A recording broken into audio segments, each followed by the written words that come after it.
Hey hello everyone, welcome to back my YouTube channel. तो guys, egg rupture होने के बाद क्या होता है?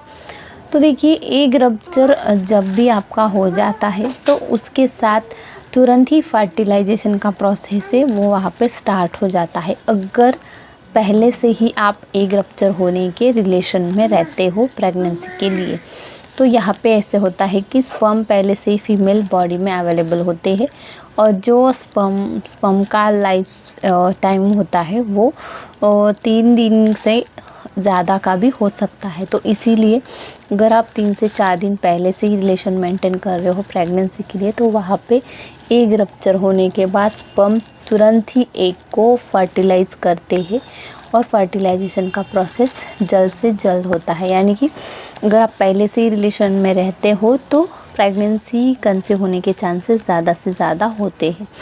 तो ये प्रोसेस जो होता है फर्टिलाइजेशन का, अगर ये जल्द से जल्द हो रहा है तो इसमें फिर जो एम्ब्रियो बन चुका है फर्टिलाइज होके, तो ये जो एम्ब्रियो होता है वो नीचे जाके यूट्रस जो होता है उसकी वॉल होती है राइट साइड या फिर लेफ़्ट साइड की, कहीं भी वहाँ पे जगह अपनी बनाता है और वहाँ पे चिपक जाता है। तो ये सारा प्रोसेस जो होता है ये इम्प्लांटेशन का प्रोसेस होता है।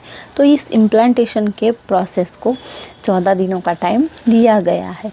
तो ये 14 दिनों का टाइम एक सबके लिए सेम दिया गया है, सारी फीमेल्स के लिए, लेकिन इसमें भी अब कोई फिक्स टाइम नहीं है कि आपका फर्टिलाइजेशन इसी दिन होगा, ऐसा कुछ भी नहीं। ये हर बॉडी टू बॉडी वेरी करता है। अलग अलग महिलाओं में अलग अलग डे पे अलग अलग टाइम पे इम्प्लांटेशन हो सकता है और इसके कई सारे सिम्टम्स जो है वो आपको दिखाई भी देते हैं, जो कि मैं अपने कई सारे वीडियोस में आपको बता चुकी हूँ। तो आप वीडियो जाके इम्प्लांटेशन के बारे में ज़रूर देखिएगा।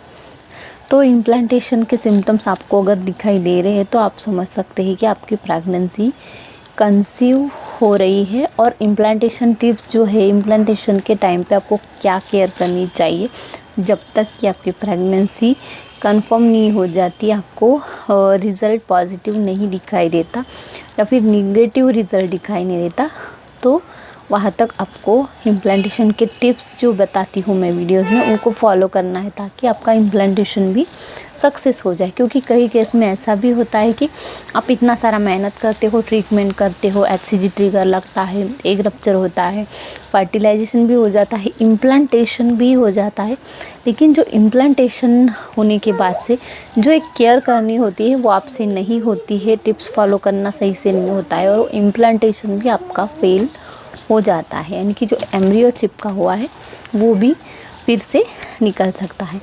तो इसीलिए ये सारी चीज़ें आपको समझनी चाहिए और स्टेप बाय स्टेप। और आपको समझ में अगर नहीं आ रहा है तो मैं अपने चैनल पे हर प्रेगनेंसी रिलेटेड छोटी छोटी वीडियोस आपको शेयर करती हूँ, जिसमें आपको डिटेल में और आपको समझेंगे ऐसी लैंग्वेज में, सिंपल भाषा में आपको समझाने की कोशिश करती हूँ।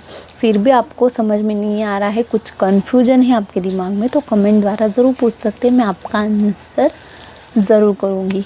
चैनल को पहली बार देख रहे तो लाइक, शेयर और सब्सक्राइब किए बिना नहीं जाना है।